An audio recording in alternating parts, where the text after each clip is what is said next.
On the Profile Interview segment this week, I'll be speaking with Joel Odigie of the ITUC Africa. He will be telling us about the ITUC Africa's contribution at the 113th ILC conference to ensure that Africa is represented here. It's good to have you, General Secretary of ITUC Africa. How's it been at the 113th ILO conference happening in Geneva, Switzerland? Thank you for having me. It's been interesting, challenging times dealing with all the issues at the 113th International Labour Conference here in Geneva, Switzerland. One of the highlights or tough areas we are dealing with is the issue around the budget, getting a budget for 2026-2027 passed. There's a contending issue around it, which is making it a bit troublesome at the moment. But we hope with negotiation and persuasion, we'll get around it. I remember very well that last year there was a similar issue, but they were able to maneuver that. Very quickly, let's go back home. I'm very concerned about the world of work as regards the African perspective. With your position, what should member countries from Africa be expecting in terms of representation? Okay, well, indeed, Africa should really be our focus, and we must begin to reimagine and to rethink how we want to drive issues around the world of work and how we want to drive industrial relations on our continent. One, here we are talking about formalization of the informal economy. So that's one area we need to pay attention to as a continent very strongly in terms of how do we get millions of our people well organized, protected, supported to grow in the informal economy, because we realize that small and medium enterprises are strategic, are key to driving national economic growth and prosperity. So where small and medium scale enterprises operation in Africa are still largely informal, poorly protected, poorly supported, that should be a focus for us going forward. And then in protecting them, we might need to rethink issues around infrastructure, issues around policy that are enabling, issues around training, reskilling, issues around social safety nets, because quite a number of operators and workers in the informal economy are largely indigent, and everyday survivor will need some kind of support and cushioning for them, especially more so that we have more women, enterprising women in the informal economy, and young people who can't find jobs in formal sectors are turning to that. They need all the protection and support that they can get. So in the discussion here, why it is also our issue and critical for us, how do we advance it further, more than ever before, to feeding into our development aspiration. Linked to that is the issue of platform work. Yes, before we move into platform work, because I am personally big on platform work because I believe it's the future of work. Going back to the informal economy, don't you think your organization can provide help, provide frameworks that would encourage or challenge labor unions towards addressing this big issue? You know, when you talk about enterprising economy, enterprise work, most of this work actually have the formal side. It's just about the integration. I know particularly the Textile Workers Union have been able to, carry those people down that from the informal sector, to marry them into the formal sector, to formalize them a bit. What is your organization doing towards challenging unions, providing support that they might need to ensure that this integration is seamless? Okay, thanks. Quickly, the example of the textile union in Nigeria that you just pointed to is one of the ways unions can really contribute to formalization of the informal economy, organizing them, giving them voice and representation. And let's be clear, formalization does not mean you reduce it to give people a tax certificate, and then you say, yeah, it's fine. Then they are in the formal system because they are registered, they're in the tax book, they should pay taxes. Formalization really talks about how you deal with the economy as a whole, in terms of helping it to move forward. You cannot formalize in isolation. And that is the other role we are playing in terms of the advocacy. The way the economy of Africa is structured, if it is not decoupled, if it is not addressed, I refer it as it is colonially structured. For it to perpetually remain a primary producing economy. If it remains like that, you had at best you will only be making exercise in futility. So formalization also means that the country is ambitious, bold, and ready to take on industrialization agenda to reshape the national economy. So our role on industrialization is very, very, very strong, which is why we relentlessly talk about the African mining vision. So we are talking about the continent. There is a mining vision. In other words, we are saying our mineral wealth should be the basis for us driving our industrialization. And it is not because before people jump into the conclusion, you want to industrialize, you will pollute, you will contribute to climate change effect. No, Africa pollutes, its pollution contribution to global pollution is less than 4%, which is the pollution of Spain, just Spain in the whole of Europe. The total of Africa is just equivalent to that of Spain.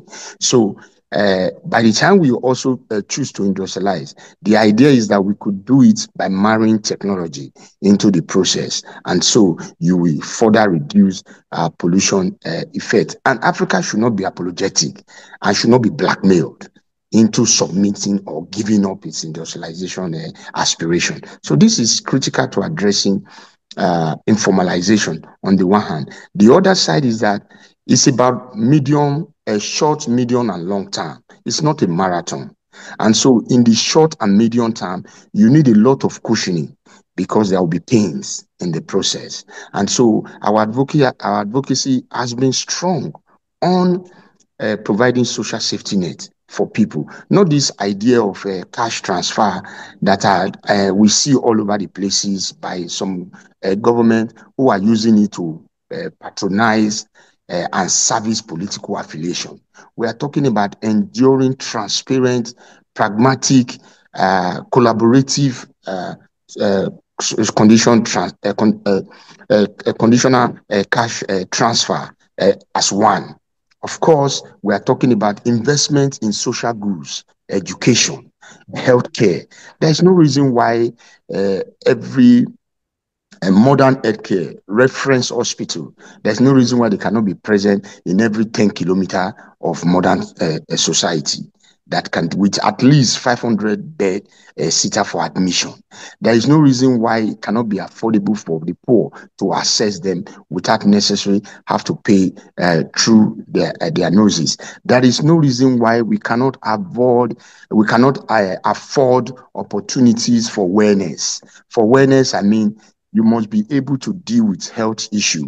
COVID-19 has taught us that the whole system is linked around health. Once you are not healthy, every other thing collapses, every other thing stops. That's what COVID-19 taught us.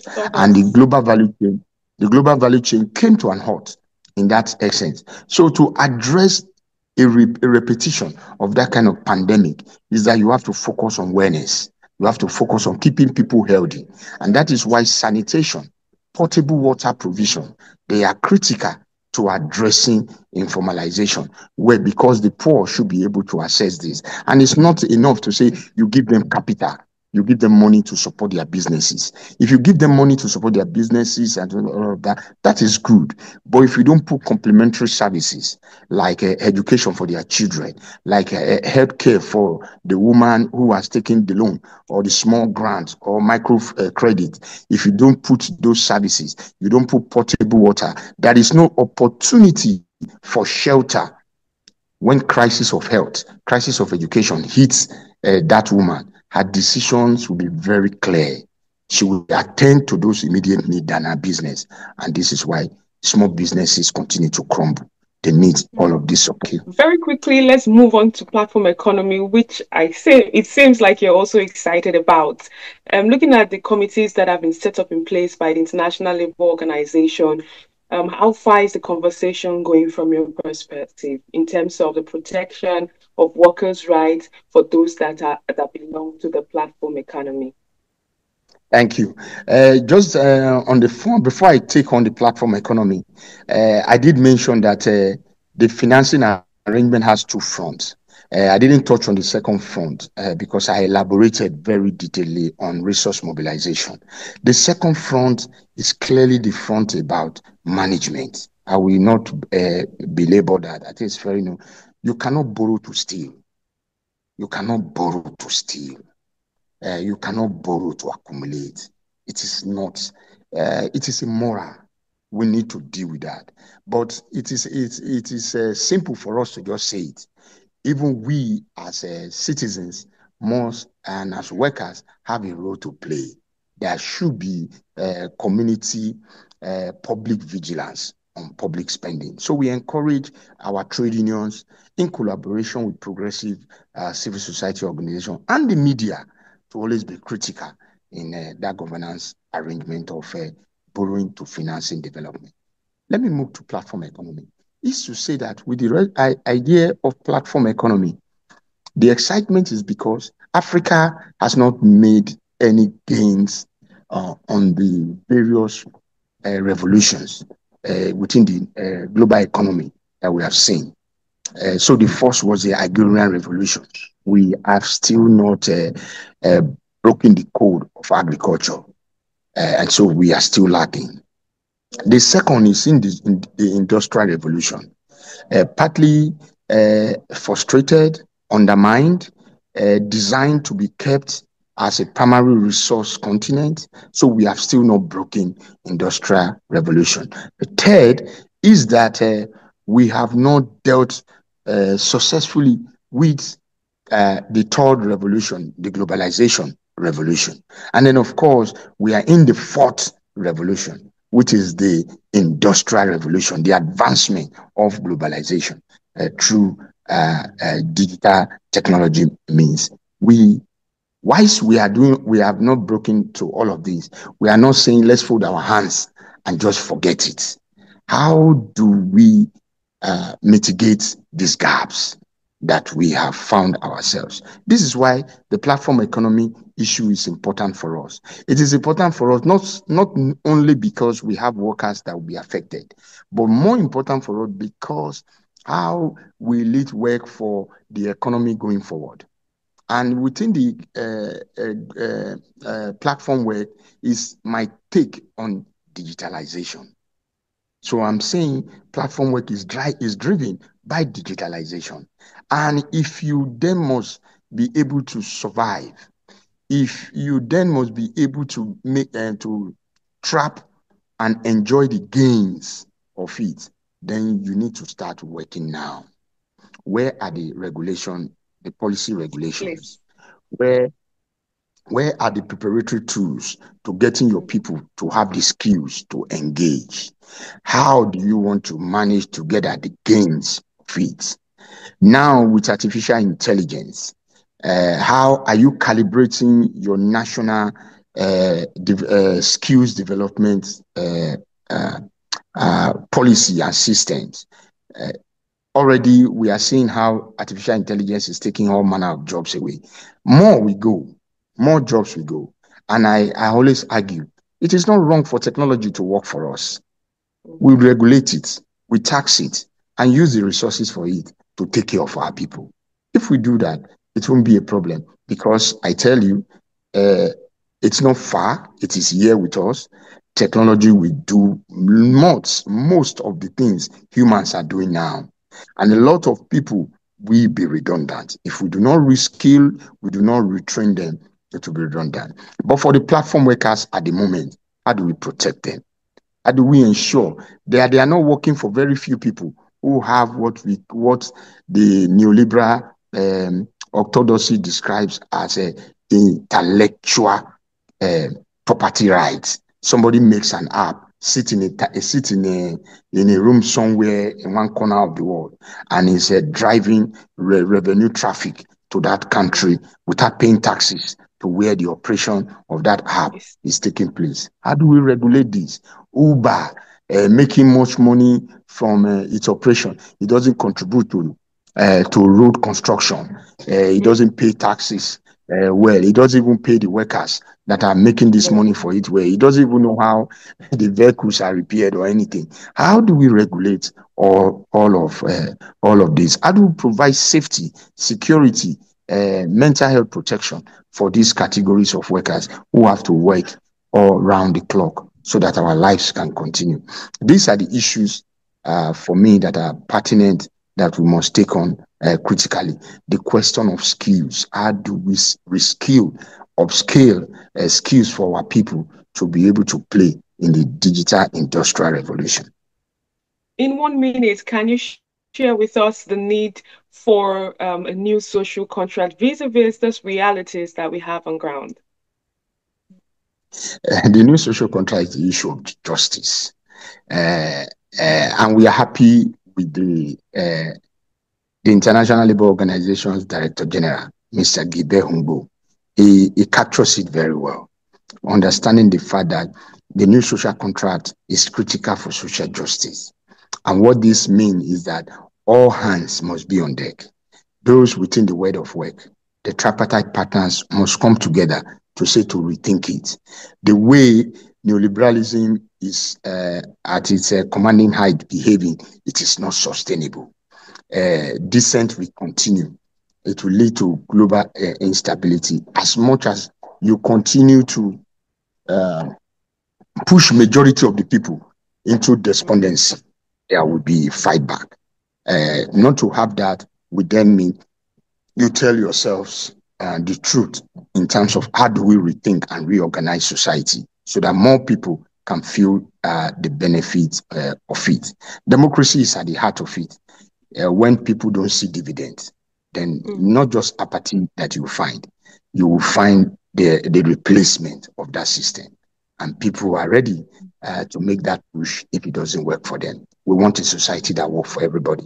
This is what the new social contract is saying. The old contract has not delivered. We need a new one that is inclusive, that takes care of people's welfare, and talks about when prosperity is created, how do we share it? Thank you very much for your time. Thank you. And that's all we can take on today's edition of the program. Join us next week for a fresh edition of the show. I am Sharon Ijason. Thanks for watching, and remember that labor creates wealth.